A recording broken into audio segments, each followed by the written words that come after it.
Hi, everyone. This is Jeremiah Henry with the English Department, and I'd like to take a few minutes to talk about student engagement in a high flex environment. Or at least my best approximation of it, seeing as though I'm not technically teaching a high flex course this semester, but I am offering a live Zoom course parallel to my in person classes for students who cannot make it to campus that day for whatever reason. So it's high flex light, you might say. I have this framework of come to class unless you cannot come to class. If you cannot come to class, you can join us on Zoom. With that framework, some students have interpreted cannot come to class as don't feel like going to class. Some of my students, in fact, clearly want to stay in bed and have it both ways. Yeah, I'm partly joking here, but partly serious too. I've seen brief moments on my students' cameras before they switch them off where they're clearly not even out of bed yet. And we're talking a class that starts at 9 a.m., so it's not even super early in the morning. I've also had students join class on Zoom while they're driving. Many of them try to work with everything on their phones.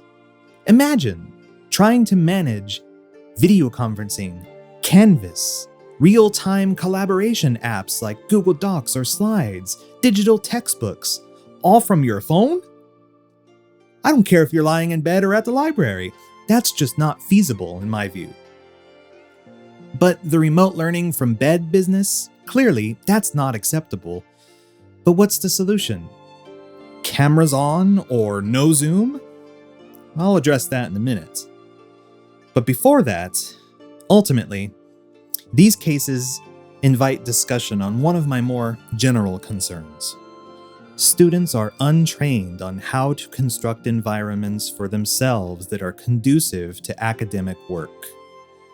Or, even if they do have a practice for doing this, they're often unable to because they live in shared spaces where the surrounding environment is cramped, loud, distracting, and so on. So, in my view, we cannot talk about engaging remote learners without addressing the environment of our remote learners. I think we need to be forthright with them about expectations for constructing their learning space and giving them specific guidance. Presently, I'm considering designing a Canvas page with guidance for constructing remote learning spaces.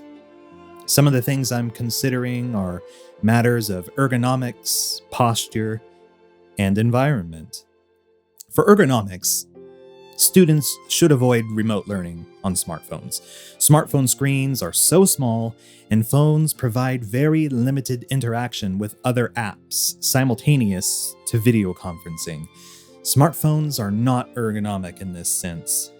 I also want to provide guidance on monitor or screen height relative to eye height, keyboard and mouse positioning, and so on. Posture is super important, and I think it's something that we should all be addressing in the classroom, let alone with remote learning. In my view, if our intention is to pursue academic labor with intention, it makes sense to get our bodies into a position of intention as well. The opposite, slouching or lying down, triggers muscle memory that tells our bodies it's time to rest and relax, which is not conducive to academic labor.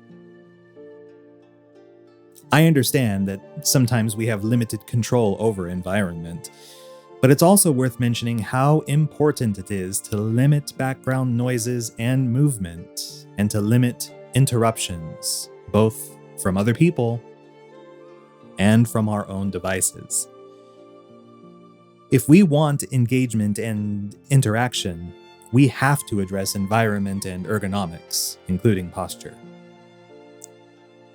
Now, as far as holding my students accountable for these practices, I'm a little stuck. I have ethical concerns with forcing my students to turn their cameras on and even graver concerns with a policy of ejecting students from class if they don't have their cameras on.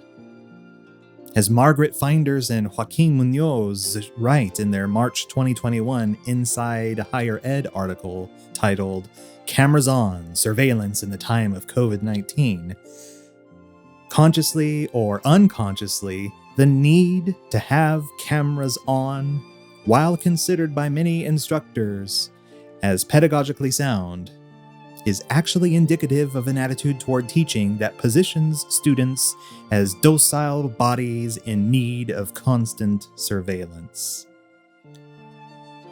Building on that, in my view, this attitude flies in the face of one of Paulo Freire's seminal works, where he successfully argues against the banking model of education, where students are empty vessels, or in this case, docile bodies, waiting to be filled with the instructor's knowledge, while subjugated to panopticon-level surveillance.